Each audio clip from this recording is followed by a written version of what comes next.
আসসালামু আলাইকুম প্রিয় দর্শক, কেমন আছেন সবাই? আশা করি সবাই ভালো আছেন। সবার জন্য সুখবর, দুবাইয়ের ভিসা নাকি চালু হচ্ছে। তো আপনারা সবাই সোশ্যাল মিডিয়াতে দেখতেছেন আমার মতন যে দুবাইয়ের ভিসা নাকি জানুয়ারি মাসের মাঝামাঝি চালু হচ্ছে। তো কতটুকু সত্য আমি তা জানি না, আমি নিজেই সোশ্যাল মিডিয়ায় দেখতেছি। তো আমি সবাইকে একটা জিনিস বলবো যে এই দেশে জানুয়ারি মাসে নাকি এ দেশের ভিজিট ভিসা চালু হচ্ছে। ভিসা চালু হবে না, সম্ভবত ভিজিট হতেও পারে, নাও হতে পারে। তো যারা দুবাইতে আসতে চান তাদের জন্য হচ্ছে এই ভিডিওটি ভেরি ভেরি ইম্পর্টেন্ট।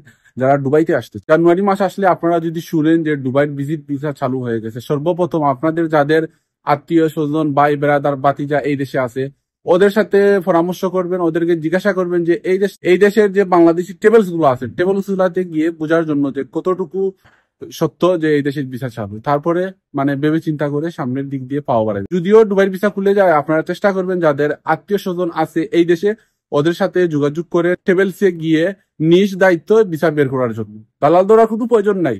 আপনি যদি দালাল ধরে এদেশে আসতে চান আপনার টাকা যাবে অনেক। এই সেম কাজ যদি আপনার কোনো আত্মীয় স্বজন এই দেশে থাকে, টাইপিস্টর মাধ্যমে যদি আপনার ভিসা বের করে আপনি অল্প টাকায় এদেশে আসতে পারবেন। কিন্তু যারা দুবাইতে আসতে চান, আমি জানি না কতটুকু সত্য যে এদেশের ভিসা চালু হবে। যারা যারা দুবাইতে আসতে চান খবরদার একটু ভেবে চিন্তা করে আসবেন, কারণ এদেশে বর্তমানে কাজের খুবই অভাব। যারা আসতেছে এই দেশে ভিজিটে এসে ফ্রি ভিসা লাগাইতেছে, কাজ কাম নাই কিছু নাই, দেশ থেকে টাকা এনে চলতেছে এরকম। যাই হোক, তো রিজেকের মালিক হচ্ছে আল্লাহ, আর নসিব কার কি রকম এটা আল্লাহ ছাড়া তো কেউ বলতে পারবেন না। চেষ্টা করে দেখতে পারেন। তো সবাই ভালো থাকেন, সুস্থ থাকেন। আর এই ভিডিওটি করার আমার মেন উদ্দেশ্য হচ্ছে যারা বাংলাদেশে ভাই ব্রাদার আছেন অনেকেই এই বিচার কথা শুনে দালাল খপ্পরে পড়ে যাচ্ছে, যে দালালকে অগ্রিম টাকা দিয়ে দিতেছেন। আমি দেখছি এরকম। কালকে কালকে একটা আমি টিকটকে ভিডিও দেখলাম যে দালালকে টাকা দেওয়া হচ্ছে এই দেশের জানুয়ারিতে নাকি এই দেশের বিচার চালু হবে। আসলে কতটুকু সত্য তা তো আমি জানি না। আমি শুনছি এই দেশের ডাক্তার ইউনূস নাকি কথা বলছেন যে এই দেশের বিচার চালু হবে। যাই হোক, এদেশে যদি বিচার চালু হয়ে যায় আপনারা সর্বপ্রথম এই দেশের যে ট্রাইফিস গুলো আছে, যদি এই দেশে আত্মীয় স্বজন থাকে ওদেরকে জিজ্ঞাসা করে টাইফিস থেকে পরামর্শ নিবেন।